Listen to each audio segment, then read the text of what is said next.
BNP NCP এই প্রথম কোনো কিছুতে একমত। বিএনপি এনসিপি জামাত ইসলামী সবাই একমত যে আমরা হ্যাঁ, 70 এবং উঠুক, এটা এখানে চাই না। অনেক জনগণ শেখ হাসিনারও চাইতো। চাইতো। আমরা কি বদলেছি?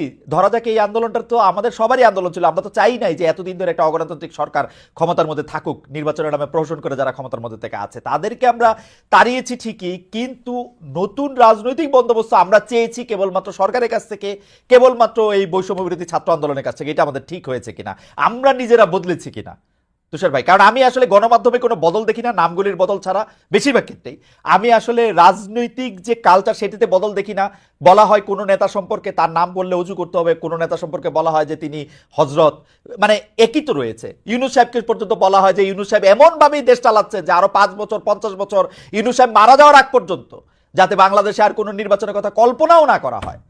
এইটা তো আমরাই তো আসলে বদলাই নাই। এইটা নিয়ে আপনাদের দুজনের মন্তব্য একটু আমরা শুনতে চাইবো, যে এটা আমার মতামত যে আমরা বদলেছি কিনা।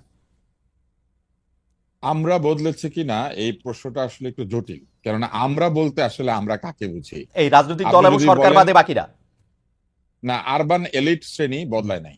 জানেন, সরকার জোরপূর্বক কিছু চিকিৎসককে নিয়ে শহীদ মিনারের সামনে দাঁড় করিয়ে দিয়েছিলেন। ওই সমাবেশে উপস্থিত না থাকলে তাদের চাকরি সেই দিনই চলে যেত। আর ওইখানে উপস্থিত থাকার কারণে তাদের চাকরি বাকরি বা তাদের পদ তারা হারিয়েছেন 1 মাস 2 মাসের মধ্যে। তাহলে ঘটনাটা কি হলো? আগে সরকার জোর করে ভয় দেখিয়ে তাদেরকে নিয়ে গিয়েছিল যে আমার পক্ষে কথা বলতে হবে, না বললে চাকরি নাই।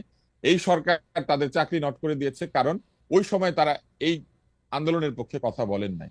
কিন্তু সমস্ত লোক আন্দোলনের পক্ষে কথা বলতে পারবে?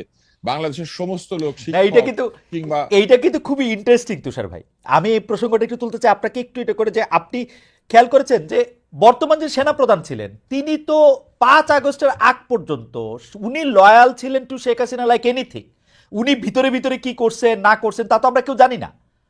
বাংলাদেশের এরকম অনেক সচিব থাকতে পারেন। আপনি ডাক্তার দীন মোহাম্মদের কথা বললেন, আমি আমার আমার ভাই টাবলু ভাই ডাক্তার আজিজের কথা বলতেছিলেন যে তাকে এমপি বানানো হয়েছে। তারা ভিতরে ভিতরে কি আমি করছেন, আমি তারা ভিতরে ভিতরে কি আমি করছেন আপনাকে আমরা তো তাবলু জানি না। ভাই এবং আজিজ ভাই ঘটনাটা বলতে পারি। জি তাবলু ভাই হচ্ছেন আমার ঢাকা মেডিকেলের আমার সিনিয়র। জি। আমাকে উনি 1 বছর আইসক্রিম খাইয়েছেন এই আশায় যে আমি তার রাজনৈতিক দলে যোগ দিব। এতই উনি একজন, হ্যাঁ উনি খুবই একজন মানে সজ্জন মানুষ। ওনার ভেসপার পেছনে চড়ে আমি ঘুরেছি। জীবনে কোনোদিন উনি কোনো রুষ্টতা কিংবা রাগ আমার প্রতি পোষণ করেন নাই। উল্টো তিনি একটা ছোট্ট একটা ভুল করেছিলেন একটা, সেই সময় আমাকে একটা পুরস্কার দেন নাই। উনি এটার জন্য আমাকে অন্তত 10-12 বার সরি বলেছেন যে ওই সময় আসলে বয়স কম ছিল তো স্যার, এই জন্য আমি তোমাকে এটা দিতে পারি না। এবং সেই কারণে আমার ধারণা যে এখনো উনি আমার খোঁজ খবর নেন হ্যাঁ রেগুলার। এখন টাবলু ভাই কি করেছেন? টাবলু ভাই আজিজ ভাইয়ের জন্য একটু তদবির করেছেন। কার কাছে করেছেন? হ্যাঁ হ্যাঁ। একজন যে দাবি করে যে সে হচ্ছে সমন্বয়ক। আমাদের কাছে কিন্তু মনে হচ্ছে যে সব দিক থেকেই বিএনপি যেহেতু যদি এখন নির্বাচন হয় ধারণা করে না হয় যে বিএনপি ক্ষমতায় আসবে, সব দিক থেকে বিএনপির প্রতি কিন্তু একটা আক্রমণের চেষ্টা আছে, এবং বিএনপিও সেই চেষ্টাটা মানে সেই গোবর গু গায়ে মেখে আরো গোবর গু উৎপাদন করার ব্যাপারে তারা নিজেরাও বেশ সচেষ্ট আছে। আপনি যদি বিএনপির প্রসঙ্গটা একটু বলেন। বিএনপি রাজনীতিটা না আমি ঠিক বুঝি না। হুম, এটা হলো, আমি আগে যেমন ধরেন আপনার আওয়ামী লীগের আমলে তারা যে রাজনীতিটা করতেন সেটাও অতটা বুঝতাম না। হুম, এখন তারা যে রাজনীতিটা করছেন এটাও আমি বুঝি না। একটা রাজনৈতিক দলের মূল কাজটা কি? একটা রাজনৈতিক দলের মূল কাজ হলো দেশের সংখ্যাগরিষ্ঠ জনগণের যে চিন্তা, সেই চিন্তাটাকে ধারণ করা এবং সেই অনুযায়ী কাজ করা। এটা হলো একটা রাজনৈতিক দলের মূল কাজ। এখন বিএনপি কি চায়? বিএনপি, আমি একটা খুব একটা ছোট্ট একটা এক্সাম্পল দিয়ে বলি। বিএনপি বলছে যে নির্বাচন দেন। এটা তো বলছে, তারা নানা ভাবে বলছে, কখনো সরাসরি বলছে, কখনো আরে ঠারে বলছে, বলছে তো। হুম, এবং সরকার তাদের এই চাওয়ার জন্য একটুও তার সিদ্ধান্ত থেকে সরে আসে নাই। সিদ্ধান্তটা কি সরকার নেবে যে কবে নির্বাচন হবে কি না হবে? না, সরকারকে সেই ম্যান্ডেট দেওয়া হয় নাই। সিদ্ধান্ত নেওয়ার দরকার, দায়িত্ব সরকারের না, একক দায়িত্ব সরকারের না। সিদ্ধান্ত নেবে জনগণ। এখন জনগণ কি চায়, বিএনপি কি সেই চাওয়াটাকে ধারণ করতে পারে? আমার কাছে মনে হয় না। বিএনপির এক এক নেতা এক এক সময় এক এক কথা বলে। কখনো বলে এই সরকারকে আমরা শেষ পর্যন্ত সমর্থন দিব, আবার সরকারের সঙ্গে তার নির্বাচনে বলে যে না, নির্বাচনের ব্যাপারে আমি একমত না। আবার আরেক নেতা দেখলাম বলে যে আমরা প্রতিদিন বলবো আপনারা অনির্বাচিত ম্যান্ডেট প্রাপ্ত না, এগুলি বলে। মানে এই সমস্ত কথার মানে নানা রকম কথামালা দেখি আমরা। হুম। বাট আমি আপনাকে সিম্পলি বলি, এদেশের মানুষ বিএনপি কি না চায় আমি জানি না, আমার জানার দরকার নাই। কে নির্বাচন হলে বিএনপি আসবে না, আওয়ামী লীগ আসবে না, জামাত আসবে না, ছাত্ররা আসবে না, ডক্টর ইউনূস আসবে, এটা নিয়ে আমার কোনো মাথা ব্যথা নাই। আমার কথাটা হলো আমি আমার ভোটটা দিতে চাই। 30 বছর হয়ে গেছে ভাই, 35 বছর হয়ে গেছে একটা মানুষের, সে জানে না ভোট কিভাবে দিতে হয়, জাতীয় নির্বাচনে কিভাবে ভোটটা দিতে হয় সে এটা জানে না। সেই লোকের কাছে কিন্তু তারেক রহমানের কোনো ফ্যাক্টর না, তার কাছে ইউনূসের কোনো ফ্যাক্টর না, তার কাছে ওই ডাক্তার শফিকুল ইসলামের কোনো ফ্যাক্টর না। তার কাছে ফ্যাক্টর হলো যে আমি আমার ভোটটা দেব, তারপর সম্মিলিত জনগণ যেটা চাইবে সেটাই হবে, ম্যাক্সিমাম মানুষ যেটা চাইবে সেটাই হবে। কামাল ভাই, আমি যদি একটু তর্কের জন্য একটু বলি, এই জনগণ যেটা চায় এটা আপনি কেমনে জানেন? এটা আমি তো জনগণ, আমি যেটা চাই। কিন্তু এরকম জনগণ তো অনেকে আছে যারা যারা যারা যারা না, এরকম জনগণ তো নিশ্চয়ই আপনি দেখছেন যারা চায় যে ডক্টর ইউনূস থাকুক থাকুক থাকুক, এরকম জনগণ তো আপনি দেখছেন খালি ডক্টর তারেক মানে জনাব তারেক রহমান আইসা পয়সা পড়ুক এটা চায়, কোন ধরনের পরীক্ষার মধ্যে দিয়ে চায় নাম বলি, তারেক রহমান কি ভোট ছাড়া এসে বসে পড়তে চায়? না, তারেক রহমান চায় না, কিন্তু জনগণ তারেক রহমানরে চায়, চাইতে পারে, এটা তার ব্যাপার। এবং জনগণ শেখ হাসিনারও, অনেক জনগণ শেখ হাসিনারও চাইতো। আমি বলি চাইতো। জনগণ কি ভোট চাই কিনা সেটা বলেন। আপনি দেশের একজন লোককে নিয়ে আসেন না যে বলে আমি ভোট চাই না, আনেন না আপনার ভাই। এত সব মানুষ ভোটটা চায় যে আমি ভোট দেব। ভাই আমি তো টেলিভিশনে দেখলাম অনেক লোক কইতেছে যে ইউনূস চাই, ইউনূস চাই, ইউনূস চাই। আমি তো টেলিভিশনে দেখলাম একজন ক্লেরিক চূড়ান্ত মানে উত্তেজনার মধ্যে বলতেছে যে ইউনূস সাহেব ভোটের মাধ্যমে আসুক না, আমার তো কোনো না নাই। না, ভোটের মাধ্যমে আসতে পারবে না। আপনি আমাকে বলেন ভোট ছাড়া গণতন্ত্র হয় এটা পৃথিবীর কোথায় আছে রে ভাই? আমার স্যার তো বললেন যে ভোট গণতন্ত্র, আমার স্যার তো বলছেন যে ভোটই গণতন্ত্রের একমাত্র উপায়, এটা ভাবলে তুমি ভুল করবা খালেদ। আচ্ছা, এটা একমাত্র উপায় না, দুই মাত্র উপায়টা কি আছে বলুক না আমাকে। দুই মাত্র উপায়, গণ অভ্যুত্থান একটা ম্যান্ডেট। দ্বিতীয় উপায়টা কি? গণ অভ্যুত্থান। ভোট ছাড়া গণতন্ত্রের দ্বিতীয় উপায়টা কি? কারণ ভাই গণ অভ্যুত্থান আরেকটা ম্যান্ডেট, আরেকটা উপায়। গণ অভ্যুত্থান তো গণতন্ত্র না। গণ অভ্যুত্থান দিয়ে আমরা যাদেরকে বসাইছি তারা ক্ষমতায় থাকুক, এটা আমাদের চাওয়া, এটাই গণতন্ত্র। শুনেন, গণ অভ্যুত্থানটা হলো একটা শক্তি প্রদর্শনের খেলা। জি, আমি শক্তি দিয়ে, আমার সঙ্গে অনেক লোক আছে, অনেক লোকের শক্তি একত্রিত হয়ে তোমাকে প্রেসার দিয়ে তোমাকে আমি নামাই দিছি, এটা হলো গণ অভ্যুত্থান। আর গণতন্ত্র হলো সবচেয়ে যার শক্তি কম, যে নিরীহ মানুষটা সেও সংগোপনে যে নিজের মতটা প্রকাশ করতে চায়, সেটা হলো গণতন্ত্র, সেটা হলো ভোট। আমি তো এই ভোটটা চাই, যে সবচেয়ে যে লোকটা কখনোই রাস্তায় নামবে না, কিন্তু সে ভোটের দিন যে শান্তি মতো যে সে তার মতামতটা প্রকাশ করে দিয়ে আসবে, তার মতামতটাকে আপনি ইগনোর করবেন কোন বিবেচনায়? ফ্যাসিস্ট কাঠামোর মধ্যে দিয়ে আমাদের যেতে হবে। আমি অবশ্য ফ্যাসিস্ট নন ফ্যাসিস্ট, আমি আমার অবস্থাটা বলি, আমি সবসময় গণতন্ত্রের পক্ষে, আমি সবসময় নির্বাচনের পক্ষে, যে যা আসবে সে নির্বাচন দিয়ে আসুক, কিন্তু আমার প্রশ্নটা এটা। আমি আপনাকে একটা কথা বলি, যে সংস্কারটা তারা করতে চাচ্ছে এটা নিয়ে কয়েকটা প্রশ্ন। একটা প্রশ্ন হলো যে তারা সংস্কার করতে যাচ্ছে, সংস্কারটা যারা করছেন তারা কি এই সংস্কার করার জন্য যোগ্যতম ব্যক্তি কিনা, একটা প্রশ্ন আছে। যে সংস্কারের রিপোর্টগুলি হয়েছে, এই রিপোর্টটা কি একটা অসাধারণ রিপোর্ট এক একটা হয়েছে কিনা, এটা নিয়েও আমার সন্দেহ আছে। তারপরেও আমি হাইপোথেটিক্যালি তর্কের খাতিরে, যেহেতু আমাদের স্যার আছেন, আপনার স্যার তো আমারও স্যার, যেহেতু আমাদের স্যার আছেন, আমি ধরে নিলাম উনি জার্নালিজমের টিচার হওয়া সত্ত্বেও একটা অসাধারণ সংবিধান প্রণয়নের জন্য সুপারিশ করেছেন।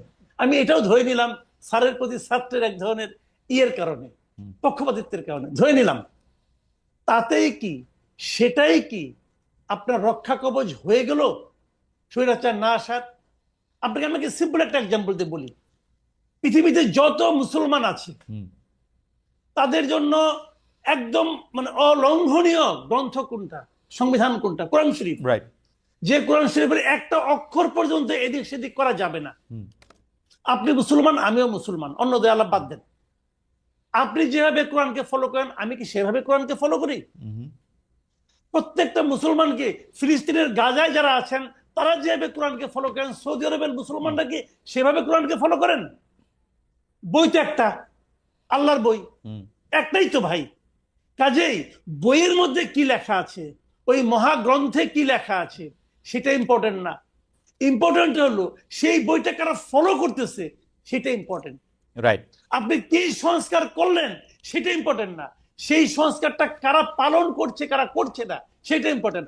আমরা ওই আগের হাসিনা সরকারের সংবিধানকে আমরা অনেক সমালোচনা করি করি তো, আচ্ছা বলেন এই যে এত সমালোচনা করি তারপরেও কি সেখানে লেখা আছে যে প্রাইম মিনিস্টার যেখানে যাবেন তার বোন সেখানে একই ধরনের প্রোটোকল পাবেন? লেখা আছে? নাই তো। শেখ হাসিনা তো এখানে প্যারালাল শ্যাডো প্রাইম মিনিস্টার ছিল এই দেশে, ছিল নাকি? ছিল তো। উনি কি সংবিধান মেনেছিলেন? না, কিন্তু কিন্তু ছিলেন না তো। কিন্তু কামাল ভাই, আপনাদের, আচ্ছা আপনি শেষ করেন তার বলি। আমি বলি আপনাকে, কোশ্চেনটা হলো কি, আপনি যদি ক্ষমতাবান নাও হন, যেমন ৭২-এর সংবিধান তুলনামূলকভাবে আমরা অনেকে ভালো বলি, সেই সংবিধান কি শেখ মুজিবের মুখের উপরে কেউ কোনো কথা বলতে পারতো? জিয়াউর রহমানের আমলে তার উপরে কেউ কোনো কথা বলতে পারতো? যোগ্যতার বিচার আমি করতে চাই না। বাংলাদেশে কে যোগ্য কে অযোগ্য, বড় বড় যোগ্য লোকেরাই ৮৫টা করে বই লেখছে শেখ হাসিনারে নিয়ে, বড় বড় যোগ্য লোকরাই তেল দিতে দিতে মানে ফ্লোর পিছলা করে ফেলছে। আমরা আমাদের বড় বড় উপাচার্যদের দেখছি হত্যা দিয়া পায়ের কাছে পড়ে থাকতে, মানে সাংবাদিকদের দেখছি কি করতে। তো যোগ্যতার বিচার আর কামাল ভাই কইরা আমরা আর কি করব?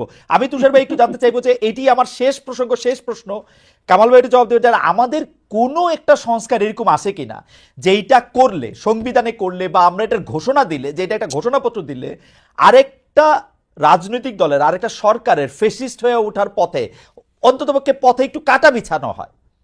মানে পারবো না আটকাইতে, কিন্তু একটু এরকম কিছু কি আসে কিনা? তুষার ভাই। ফ্লোর ক্রসিং এর যে আইনটা আছে এটা সংবিধান থেকে তুলে দিতে হবে, এটা হচ্ছে প্রথম বিষয়। আর নির্বাচন কমিশনকে এমন ভাবে ক্ষমতাশালী করতে হবে যাতে করে নির্বাচন কমিশন যে কোনো সময় অপরাধ প্রমাণিত হলে সংসদ সদস্য সহ নির্বাচিত যে কোনো ব্যক্তিকে, নির্বাচন কমিশনের অধীনে যে নির্বাচনগুলি হয় সেই নির্বাচিত যে কোনো ব্যক্তিকে পদ থেকে অপসারণ করতে পারবে যদি নির্বাচনে তিনি অসৎ উপায় অবলম্বন করেছেন অথবা অসৎ প্রভাব বিস্তার করেছেন। এটা হয়। এই দুটি করার জন্য সংবিধান আসলে খুব যে বিরাট সংশোধন করতে হয় ব্যাপারটা তাও না। এই দুটি করলে আমার ধারণা যে ফ্যাসিস্ট হয়ে ওঠাকে অনেকখানি বন্ধ করা যায়। আপনি নিশ্চয়ই খেয়াল করেছেন যে ৭০ অনুচ্ছেদ অর্থাৎ ফ্লোর ক্রসিং এর এটা উঠানো না উঠানোর ব্যাপারে বিএনপি এনসিপি এই প্রথম কোনো কিছুতে একমত। বিএনপি এনসিপি জামাত ইসলামী সবাই একমত যে আমরা ৭০ উঠুক, এটা চাই না। আমার সাথে আবার কথা বলার সময় তারা বলে কি যে না অর্থবিলের ক্ষেত্রে শুধু আমরা বলছি। আমি বলি আরে ভাই সরকারি দলের সব বিলই তো অর্থ বিল। এইটা আবার আমাকে বুঝাইতে আসে যে সরকারি বিলের সব দল অর্থ বিল, মানে কই যে যাব? ওরা অর্থ বলতে টাকা বুঝেছে। ট্রেজারি বিল মানে যে ট্রেজারি বেঞ্চ, সরকারি দলকে যে ট্রেজারি বেঞ্চ বলে।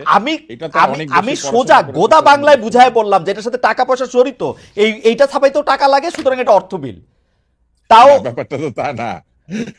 মানে এবং যে তাহলে বুঝতেই পারছেন সংবিধান যারা বদলাতে চায়, ছুড়ে ফেলে দিতে চায়, তারা এরকম ছোট ছোট জিনিস নিয়ে আসলে সম্যক ধারণা রাখে। এবং ৭০ ব্যাপারে তারা সবাই একমত যে ৭০ থাকবে, ৭০ রাখতে হবে। না, ৭০ আসলে রাখা একেবারে ঠিক না। এই সংবিধানের সবচেয়ে অগণতান্ত্রিক বিধান হচ্ছে ৭০ অনুচ্ছেদ। আমি আমার নেতা যদি পাগল হয়ে যায় আমি তার বিরুদ্ধে ভোট দিতে পারবো না, কারণ আমার দল মনে করেছে তিনি হযরত। তো এইটা হলে তো বিরাট সমস্যা। অনেকবার লিখেছেন খালেদ সাহেব, কমেন্ট বক্স পড়েন, সাহস থাকলে। পড়লাম, সাহস আছে কিনা জানি না। কামাল ভাই অনেকেই ইউনুসকে চাচ্ছে, কিন্তু আমরা জানতে চাচ্ছিলাম যে কোন সংস্কার করাটা এই মুহূর্তে সম্ভব, উচিত এবং বাঞ্ছনীয় আসলে যদি আমরা একজন ফেসিজম বা ফেসিস্ট একটা নেতাকে ঠেকাতে চাই, কিছুটা কাটা যেতে চাই। কোন ম্যাজিক সংস্কার নাই। আপনি এমন কোন সংস্কারই করতে পারবেন না যা দিয়ে ম্যাজিক তৈরি হবে। আপনি বলেন এই যে সংস্কারের দাবিগুলো কারা করেছিল, যে স্টুডেন্টরা করেছিল, তারাই কি কোনো ম্যাজিক দেখাতে পেরেছে? তাদের নিজেদের জীবনযাপন কি সংস্কার আনতে পেরেছে? সেটা তো আমরা দেখছি, প্রতিনিয়ত শুনছি। কি পাচ্ছি আমরা? কিছুই পাচ্ছি না।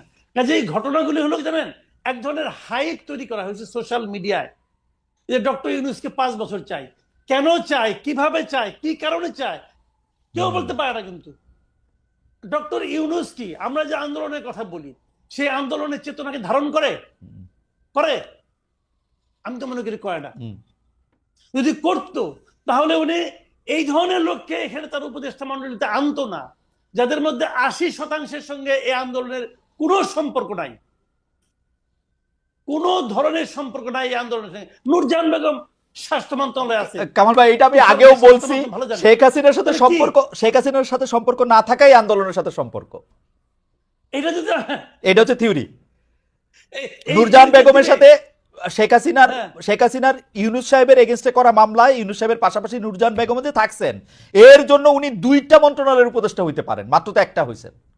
তাহলে ইউনূস সাহেবের সঙ্গে ইউনূস সাহেবের পক্ষে যে আইনজীবী ছিলেন ওনারও তো আইন মন্ত্রণালয়ের অফার করা হয়েছিল, উনি নেন নাই। তাহলে উনি ভদ্রলোক আসে নাই, হ্যাঁ।